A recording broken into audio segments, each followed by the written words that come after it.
শালবন গ্রামের নামটা শুনলেই আশপাশের লোকজন একটু থমকে যায়।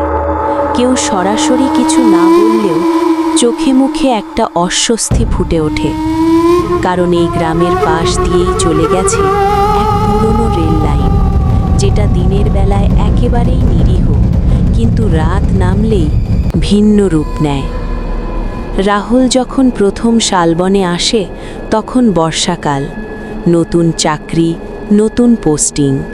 শহরের মানুষ সে, ভূত প্রেত অলৌকিক ব্যাপার এসব তার কাছে নিছক গল্প। স্টেশনের কাছেই তার থাকার ব্যবস্থা করা হয়।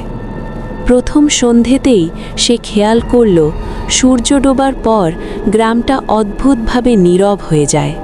দোকানপাট বন্ধ, লোকজন দরজা জানালা আগেভাগেই আটকে ফেলে, যেন সবাই কোনো অদৃশ্য ভয়ের জন্য প্রস্তুত হচ্ছে।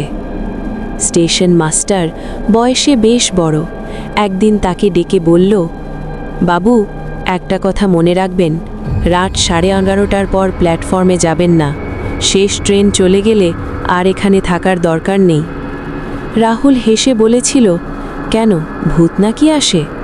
স্টেশন মাস্টার আর হাসেনি, শুধু বলেছিল, সব ট্রেন জীবিত যাত্রী নিয়ে চলে না বাবু। সেদিন রাতে বৃষ্টি হচ্ছিল, হালকা গর্জন, সঙ্গে কুয়াশা। রাত ঠিক 12:05 রাহুলের ঘুম ভাঙে। দূর থেকে ভেসে আসে ট্রেনের হুইসেল, খুব পুরনো ধরনের শব্দ। অসম্ভব।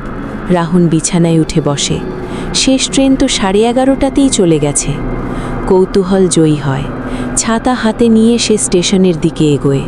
প্ল্যাটফর্মে পা দিয়েই তার গা শিউরে ওঠে। চারদিকে ঘন কুয়াশা, ল্যাম্পপোস্টের আলো ঝাপসা। আর ঠিক তখনই সে ট্রেনটা দেখে।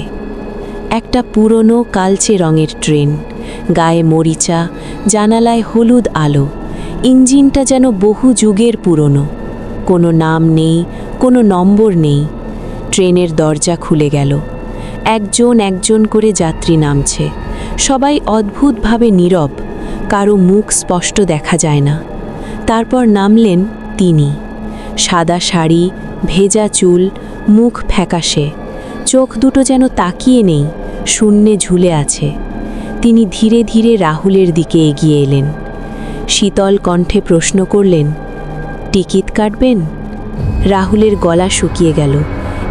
এ ট্রেন তো তালিকায় নেই। মহিলার ঠোঁটে একরকম করুণ হাসি ফুটে উঠল। আমাদের ট্রেনের আর তালিকা হয় না। 1987 সাল থেকে আমরা এখানেই আছি। হঠাৎ চারপাশ বদলে যেতে লাগল। রাহুল দেখতে পেল ভাঙা রেল লাইন, আগুন, চিৎকার, উল্টে যাওয়া বগি, মানুষের আর্তনাদ। আমরা বাড়ি ফিরছিলাম, মহিলা ফিসফিস করে বললেন, কিন্তু ট্রেনটা আর কখনো গন্তব্যে পৌঁছয়নি।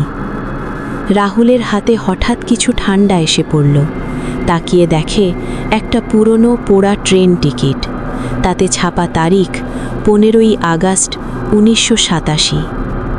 এক মুহূর্তের জন্য চোখ বন্ধ হতেই সব শেষ।